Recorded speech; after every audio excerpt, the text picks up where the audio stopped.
পেয়েছি প্রত্যেকে? রোমিও 3:19 থেকে আমি পড়ছি। আর আমরা জানি ব্যবস্থা যাহা কিছু বলে তাহা ব্যবস্থার অধীন লোকদিগকেই বলে, যেন প্রত্যেক মুখ বদ্ধ এবং সমস্ত জগৎ ঈশ্বরের বিচারের অধীন হয়। যেহেতু ব্যবস্থার কার্য দ্বারা কোনো প্রাণী তাহার সাক্ষাতে ধার্মিক গণিত হইবে না, কেননা ব্যবস্থা দ্বারা পাপের জ্ঞান জন্মে। Hallelujah, hallelujah, hallelujah. এখানে কি বলছে? আমরা জানি ব্যবস্থা যা কিছু বলে, কি বলছে? ব্যবস্থা যা কিছু বলে তাহা ব্যবস্থার অধীন লোকদিগকে বলে। অধীন মানে কি? যারা ব্যবস্থাটাকে পালন করে, কাটায় কাটায় পালন করে। মনে করুন ব্যবস্থায় লেখা রয়েছে সোমবার দিনকে উপোস করতে হবে, উপোস করলো। মনে করুন সামনের মাসে বলি দিতে হবে, বলি দিতে হবে। কাটায় কাটায় গরিবদেরকে অমুক দিন দান করতে হবে। সে সেই সমস্ত কিছু পালন করছে। কি এটা হচ্ছে কি? ব্যবস্থার ধার্মিকতার কার্য করছে। মানে ঈশ্বরের সামনে নিজেকে ধার্মিক দেখানোর জন্য সে ধার্মিক কার্য করছে।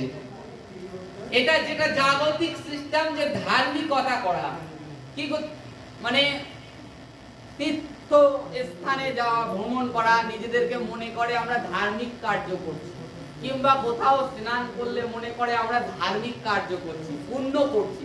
অ্যাকচুয়ালি এটা নয়। ঈশ্বর কি বলছে? ঈশ্বর কি বলছে আমাদেরকে? ব্যবস্থার অধীন। মনে করুন একজন ইহুদি, সে জন্মগত ইহুদি, তাই বলে কি সে ঈশ্বরের রাজ্যে পৌঁছে যাবে? না। ব্যবস্থা পড়লে কি হয়? মনে করুন আমি বাইবেল পড়েছি, তার সাথে সাথে আরো যত গ্রন্থ আছে, যত জাতির গ্রন্থ আছে, সমস্ত যে ধর্ম গ্রন্থ আছে, সমস্ত কিছু আমি পড়েছি। তার থেকে আমি জেনেছি ঈশ্বর কি, ঈশ্বর কি, আর ঈশ্বর কি বলছে।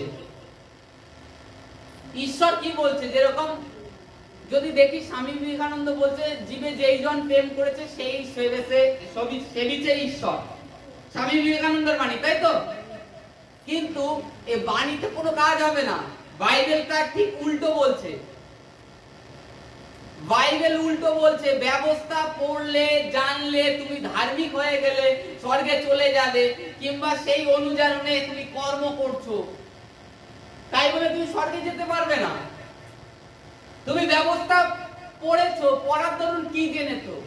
যে কোনটা পাপ, কোনটা পুণ্য, এই সমস্ত জেনেছো। কিন্তু তোমার যদি উদ্ধারের প্রয়োজন হয়, তুমি যদি মুক্তির আকাঙ্ক্ষা করো, মুক্তির আশা খোঁজো, যে আমি মুক্তি পাবো উদ্ধারের, তবে এই ব্যবস্থা পড়লে, ধর্ম গ্রন্থ পড়লে, মনে করুন কেউ অনেক দিন, মনে করুন 2 বছর 3 বছর ধরে আসছে, অথচ প্রভুকে গ্রহণ করেনি, বাপ্তিজম নেয়নি, বাপ্তিজম নেয়নি, তাকে কি সে স্বর্গরাজ্যে চলে যাবে? না। বাইবেল সেটা বলছে না। যে ঈশ্বরের পুত্রে বিশ্বাস না করবে, সে কোনো মতে ঈশ্বরের স্বর্গরাজ্যে পৌঁছাতে পারবে না। আর আজকে দেখুন, আপনারা যে যেখান থেকে আসেন, নতুন হোক পুরনো হোক, ঈশ্বরের প্রাঙ্গণে আসলে আপনাদের হৃদয়ে আলাদা শান্তি অনুভব করেন। কারণ কি? কারণ কি? ঈশ্বরের উপস্থিতি, পবিত্র আত্মার যে পবিত্র, যে আমরা ঊর্জা বলি, সেই ঊর্জাটা আমরা এখানে পাই। কারণ কি? আদার্স জগতে আপনি ঘুরে বেড়ান, সেই ঊর্জা পাবেন না, কিংবা মনের সেই শান্তি, সেটাকে পাবেন না। আমি সাধু সুন্দর সিং আছে পাঞ্জাবে, তার সুসমাচার শুনছিলাম। তিনি 1848 সালের ঈশ্বরের দাস ছিলেন। তা সাধু সুন্দর সিং এর মা যখন বলে, বাবা তুই যদি কিছু খুঁজতে চাস এই জগতে, হৃদয়ে শান্তি খুঁজিস, শান্তির খোঁজে থাকবি। তা শান্তির খোঁজে খোঁজে শেষমেশ মানে সেই ব্যক্তি শান্তির খোঁজে যিশুকে প্রথমে যারা যিশুর সুসমাচার নিয়ে আসতো তাদেরকে মারতো, তাড়িয়ে দিত গ্রাম থেকে। অথচ শেষমেশ কি হলো? সে নিজেই প্রভুর কাছে নত হলো যে যিশু খ্রিস্টই মুক্তিদাতা, উদ্ধারকর্তা, যদি তাকে গ্রহণ করে আর যদি তার কাছে আছে তাকেই, তারপরে সে শান্তি পেয়েছে। তার আগে সে সারা মানে মানে বলে না, কথায় বলে আকাশ পাতাল করা, সেইরূপ করে ফেলেছে, কিন্তু সেই শান্তি পায়নি। আজকে আমরাও জগতের সমস্ত ধার্মিকতার কার্য করে যদি থাকি, প্রভু যিশুকে গ্রহণ না করি, তাহলে আমাদের পরিত্রাণ নেই।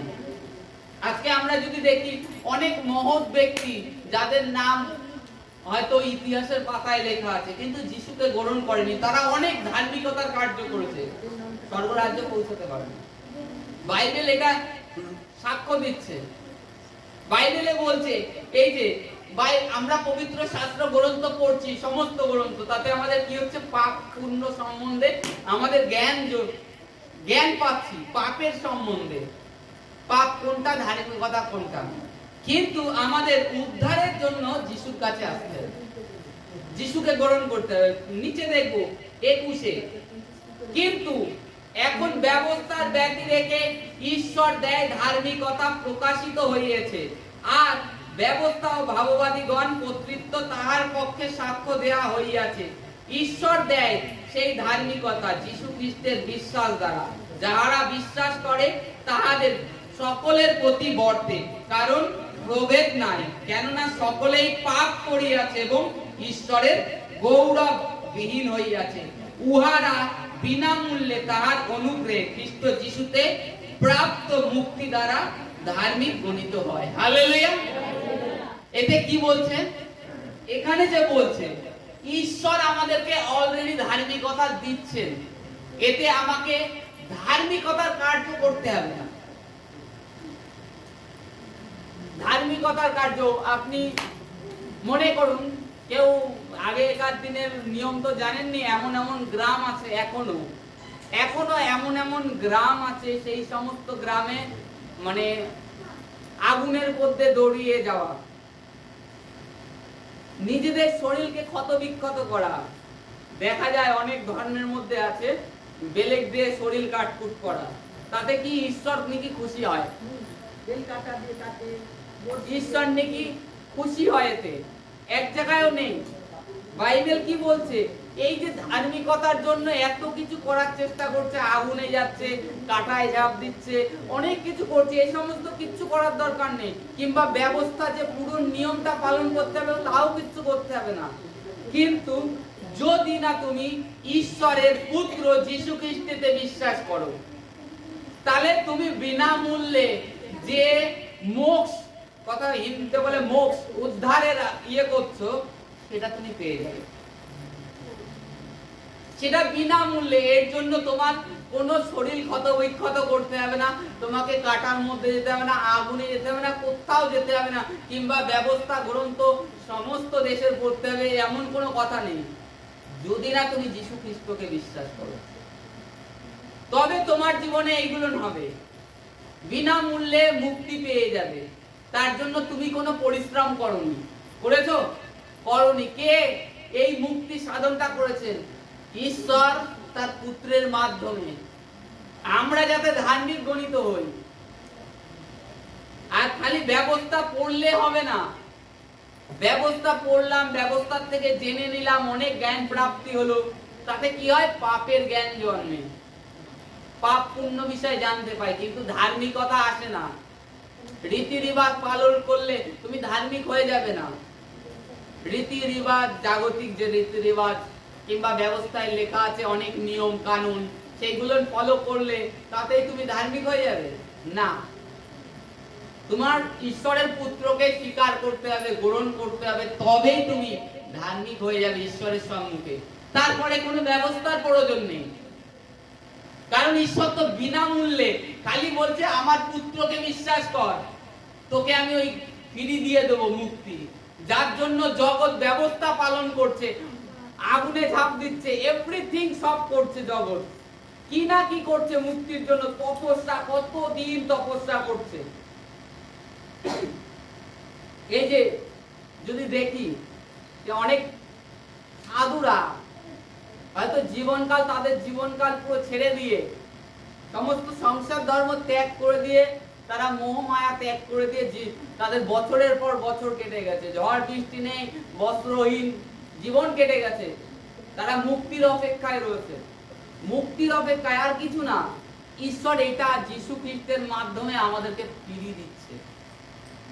ব্যবস্থাও করতে হচ্ছে না, নিয়ম ফলো করতে হচ্ছে না, কানুন নেই কোনো, যদি না আমরা যীশু খ্রিস্টকে ফলো করি, যীশু খ্রিস্টকে নিজেদের জীবনে উদ্ধারকর্তা বলে গ্রহণ করি।